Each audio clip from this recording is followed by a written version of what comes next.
ഈ പൊരിഞ്ഞ മഴയത്ത് നമുക്ക് നല്ലൊരു മൊരിഞ്ഞ ചൂടൻ ഉള്ളിവട ഉണ്ടാക്കി കഴിക്കാം കേട്ടോ. ഈ മഴ സമയത്തൊക്കെ ചായക്കൊരു നല്ലൊരു ചായക്കടി കേട്ടോ.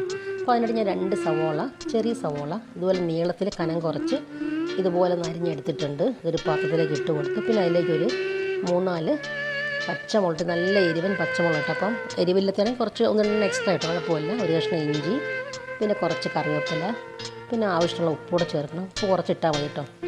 ഇത് നല്ല പോലെ അങ്ങ് കൈ കൊണ്ടങ്ങ് ഞെരടി എടുക്കണം കേട്ടോ. അപ്പം ഉള്ളിൽ നിന്നൊക്കെ നീര് ഇറങ്ങി വരും കേട്ടോ. പിന്നെ വെള്ളമൊന്നും ചേർക്കേണ്ട ആവശ്യമുള്ളതിനായിട്ട് കേട്ടോ. ഒരു 1-2 മിനിറ്റ്. പിന്നെ ഞാനൊരു ചെറിയ തവിക്കൊരു 3 തവി കടലമാവ് അതിലേക്ക് ഇട്ട് കൊടുത്ത് കുറച്ച് കായപ്പൊടിയും പിന്നെ ഒരു 1/2 ടീസ്പൂൺ മുളക് പൊടി ഇട്ട് കൊടുത്തിട്ട് വീണ്ടും നമുക്ക് കൈ കൊണ്ടങ്ങ് ഞെരടി എടുക്കണം കേട്ടോ. അപ്പോൾ വെള്ളം ഇല്ലാത്ത ചില ഉള്ളിക്ക് നീര് കാണത്തില്ല. അപ്പം വേണം ഒന്ന് വെള്ളം ഒന്ന് കുടഞ്ഞു കൊടുക്കാം. ഇതുപോലെ ഈ ഉള്ളിക്ക് കുറച്ച് നീരുണ്ടല്ലോ, അപ്പോൾ അതുകൊണ്ട് ഞാൻ വെള്ളമൊന്നും ചേർത്തില്ല. നല്ലപോലെ കുഴയ്ക്കണം. കുഴച്ചിട്ട് ഈ ഒരു പരുവത്തിലൊക്കെ ഉരുട്ടിയിട്ട് പൊട്ടാത്തൊരു പരുവം വരും കേട്ടോ. ഈ ഒരു ഷേപ്പിൽ നിങ്ങൾക്ക് ഏത് ഷേപ്പാണ് ഇഷ്ടമുള്ള ആ ഷേപ്പിൽ ഉരുട്ടിയെടുക്കാം. പിന്നെ തുളയിട്ടെടുക്കാം. പിന്നെ ഞാനിങ്ങനെ ഈ ഒരു ഷേപ്പിലാണ് ഉണ്ടാക്കുന്നത് കേട്ടോ.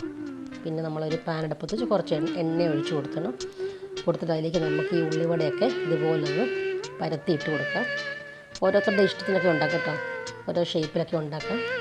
പിന്നെ 1-2 മിനിറ്റ് കൊണ്ട് 3 ചെറിയ തീ വേണം ചെയ്യാനായിട്ട് കേട്ടോ. അപ്പോൾ ഒന്ന് ഇടയ്ക്കൊക്കെ ഒന്ന് തിരിച്ചും മറിച്ചൊക്കെ തിരിച്ചിട്ട് വേണം. അപ്പോൾ കുറച്ച് സ്പേസ് വരുവാണെങ്കിൽ ഇപ്പോൾ വീണ്ടും നമുക്ക് അതിൽ തന്നെ ഉരുട്ടിയിട്ട് കൊടുക്കാം കേട്ടോ. എണ്ണ സ്ഥലം ഉണ്ടല്ലോ.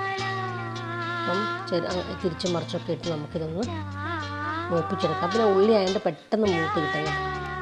ഒരുപാട് തീരെ കൂട്ടി വയ്ക്കേണ്ട ആവശ്യമില്ല. അപ്പം ഞാൻ 2 ട്രിപ്പായിട്ട് ഈ ഉള്ളിവടയൊക്കെ ഒന്ന് വറുത്തെടുത്തിട്ടുണ്ട് കേട്ടോ. അപ്പം നല്ലൊരു ഉള്ളിവട തയ്യാറായി കേട്ടോ. ചായക്കൊരു കിടിലൻ ചായക്കടിയാണിത്. അപ്പോൾ എല്ലാവരും തയ്യാറാക്കി നോക്കണം. വീഡിയോ ഇഷ്ടപ്പെട്ടെന്ന് സബ്സ്ക്രൈബ് ചെയ്യാൻ കൂടി മറക്കല്ലേ.